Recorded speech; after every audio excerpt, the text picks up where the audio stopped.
سڵاوەزانم کاتتان باش دووبارە هاتینەوە بۆلاتان ئەم وێنانەی ئەم دیمەنانەی ئێبینن ڕاستەوخۆ سەیرانگای شەمێرانە بە دیاریکراوی ناوچەی بانێقۆینە کە دوورگەیەکە لە ناو بەنداوی دەربەنی خان خەڵکێکی زۆر لە شارە زۆر و لە گەرمیانەوە ئەمڕۆ ڕوویان لە ناوچەکە کردووە و هاتوون بۆ گەشت و سەیران بۆ بەسەربردنی کاتێکی خۆش لە ئەم سەیرانگایە و هەروەها خەڵکێکی زۆریش لە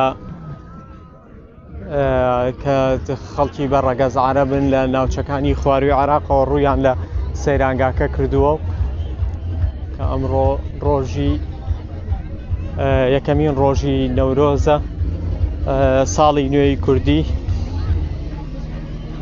وەکو کلتور وەکو دابوونەریتی کوردی هەموو خەڵکەکە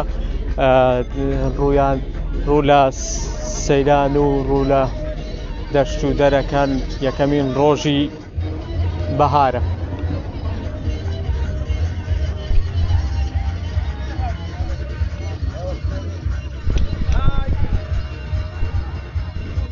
سڵاو لێبێ ئەم کاتە باش ئەمڕۆ تۆ هاتووی بۆ سەیرانگای شەمێران لەکوێوە هاتووی و قسە چییە بۆ بینەرانی شادرێت؟ وەڵڵای ئەمڕۆی من لە دەربەنی خانەوە هاتینە گوێیەکی خۆشە لەخوا بزەوێ یاخوا هەمیشە و دایم دەربەنی خان و ئەم خەڵکە هاتووە بۆیرە یاخوا هەمیشە لە خۆشییا بن بۆ خاتری قورئان. زۆر سپاسی کەناڵەکەی شتانەکەین بۆم چاو پێکەوتنە. قسە چییە کە ساڵی پارەم کاتە دەربەنی خان کەرەنتینەی گشتی بوو وەکو زۆنی مەترسی ڕاگەنرا بەڵام ئێساوەتانێ ئێوە لە سەفرە؟ وەڵی پارە و نەخۆشی کەس نێوێرا بێتە دەرەوە لەبەر ئەوە نەخۆشیەکی مەترسی دار بوو بەڵام شکر سوپاس بۆ خوای گەورە ئەو وەزعەت تێپەڕی ئینشاءڵڵا بەرەو چاکی ئەڕۆین بە حەول و قووەتی خوا و پێغەمبەر خوایە بۆ خاتری گەورەی خۆت ئەم کوردستانەمان بۆ ئاوا بکەیت و لەگەڵ هەموو عێراقا یا ڕەب العالەمین بێ بە وڵاتێکی خۆش و خەڵک ئەم گەنجانەگەشی بەخۆشی بێنە دەرەوە جەوێکی خۆش بگۆڕین ئینشاءڵڵا. زۆر سپاستان دەکەین. زۆر سپاس دەست خۆش بێ هەر لە خۆشییا خوا لێ ڕازی. بەڕێزان ئەم دیمەنانە ئێستا ڕاستەوخۆ سەیرانگای شەمێرانە کە ئەکەوێتە ناو بەنداوی دەربەنی خانەوە دوورگەیەکە خەڵک ساڵانە دێن بۆ ئێرە لە ناوچەکانی لە شارە زۆر و گەرمیان سلێمانی بە نزیکەی 65 کیلۆمەتر لە شاری سلێمانیەوە دوورەوە 65 کیلۆمەتریش لە شاری کەلارەوە دوورە لە هەردوو شارەکەەوە خەڵک سەردانی ئەم شوێنەکەن.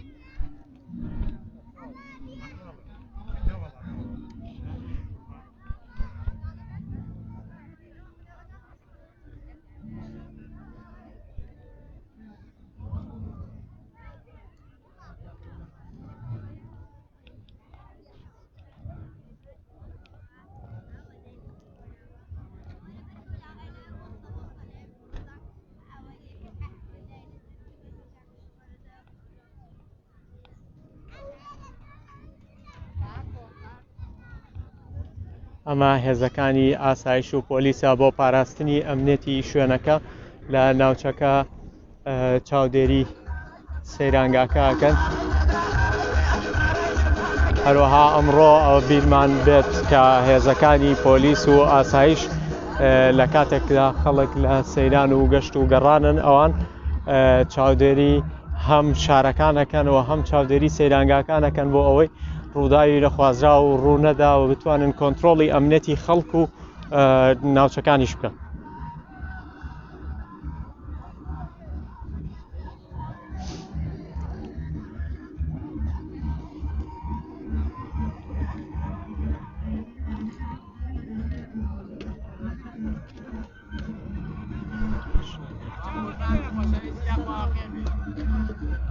لەکوێ هاتوو؟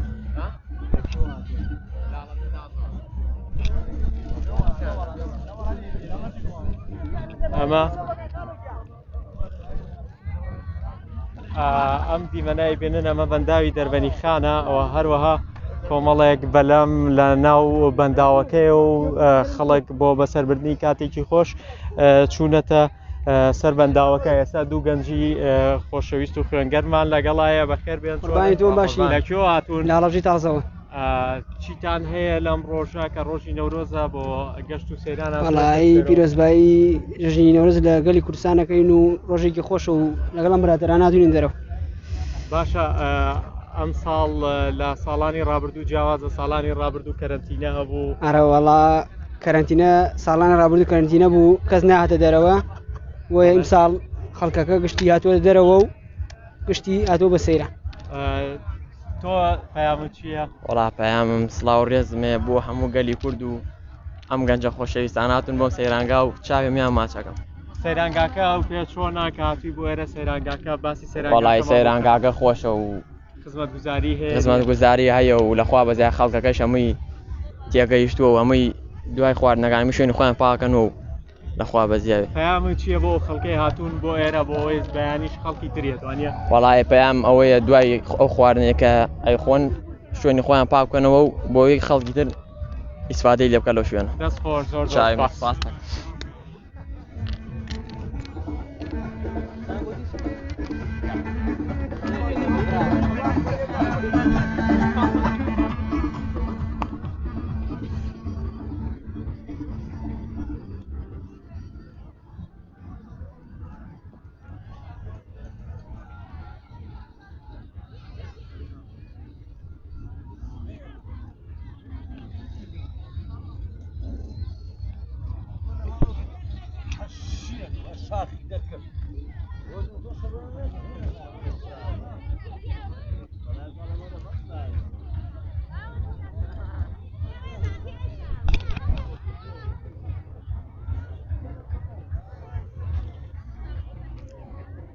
ئەم دیمەنانەیە بینن ئەمە سەیرانگای شەمێرانە بە دیاریکراوی ناوچەی بانقۆین لە سەربەنداوی دەربەنی خان دوورگەیەکە کە هەر چواردەوری ئاوە ئەکەوێتە ناو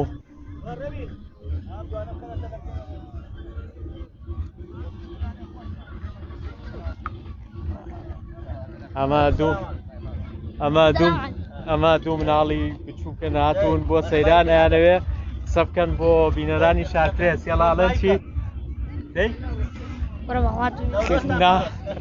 نەرستان پیرۆز بێ. زۆر زۆر سپاس، نەورۆز لە ئێوەش پیرۆز بێ.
السلام عليكم.